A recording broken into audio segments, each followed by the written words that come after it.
Hi, I'm Dave Dinkle, here with another one of my 2-minute tips, more or less 2 minutes, mostly not.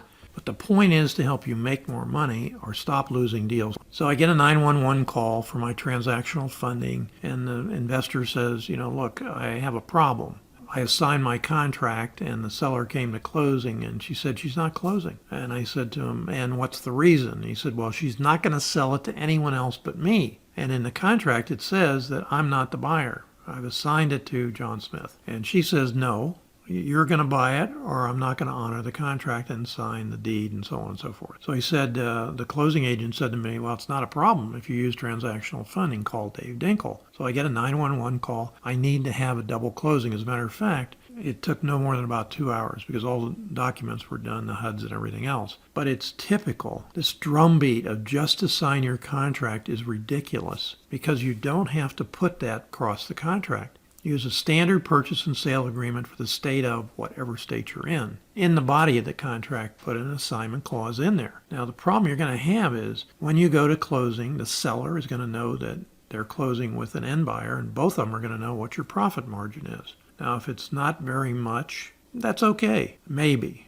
because that profit you're making is in the eyes of the beholder as to how large it is. So here's a very good example. One of my students came to me and said, I've got a transactional funding that I need money for, but I did something you told me not to do. And I said, oh, go ahead, tell me what's going on. So he said, I went to the seller and said to the seller, are you okay if I resell the property and make a profit on it? And the seller said, I'm really happy with the price. You go ahead and do it. If you can make some money on it, go ahead and do it. And I went to my end buyer and I said to my end buyer, now I'm reselling the property. I'm actually going to assign you the contract. You step into my shoes and I am making a profit on it. And the end buyer said, I don't care how much money you're making. You go for it. Okay, so what happened? They get to the closing table, and because his property was over $500,000, the seller had an attorney, the end buyer had an attorney, and both attorneys said, don't do that because the profit margin for the investor, my student, coming to closing for 5 minutes to sign was $85,000. And he called me up and he said, what do I do now? And I said, well, first of all, I told you not to. Why did you do it? And he said, well, look, I recalculated and I had the closing agent tell me how much the difference would be if I did a double closing. How much extra would I have to pay? It was $5,600. So out of the $85,000,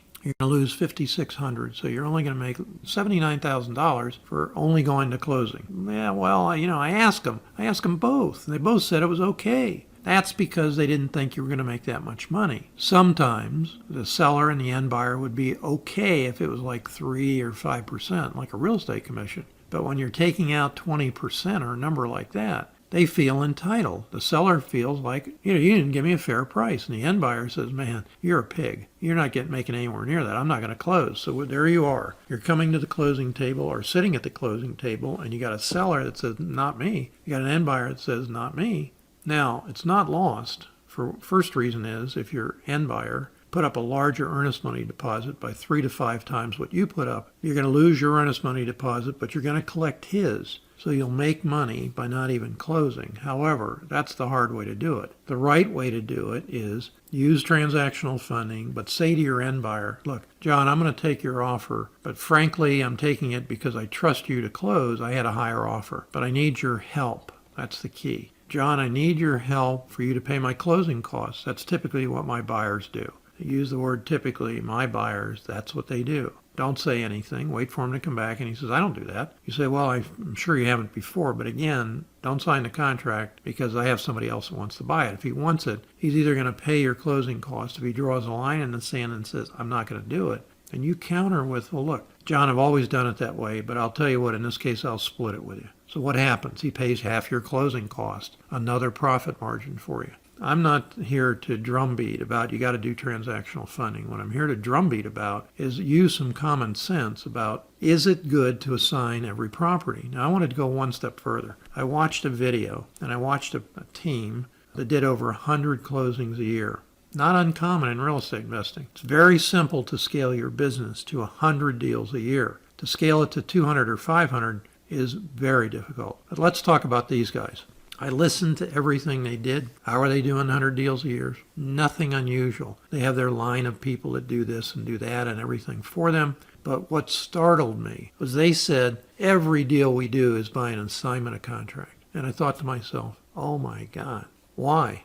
Well, I wrote a text on how to do $200,000 a month in income. And what happened is a guy that was doing 100 deals, over 100 deals a year, came to me and he said, I know I can do better. I'm averaging like $10,000 or $12,000 on a deal. And you're always telling me I shouldn't be making less than 20 or 25. So he said, I want you as my mentor. And I said, I really don't mentor people that do 100 deals a year. You don't need me. So he made me a ridiculous offer, and I accepted. And I said to him, the first 10 minutes I saw what he was doing, I said, you got to make this change. It's all you have to do to begin with. He doubled his net income the first year on every deal he did. Now, to give the guys that were doing 100 deals a year and signing every contract, they did say, we had one the other day that was $20,000 profit. Gee, finally you got a $20,000 profit? The average deal that's signed is about 1/3 to 1/20th of what it is for the guy that buys it and resells it as a wholesale deal. You're losing tons of money. I'm Dave Dinkle. I wish you limitless success in all you do.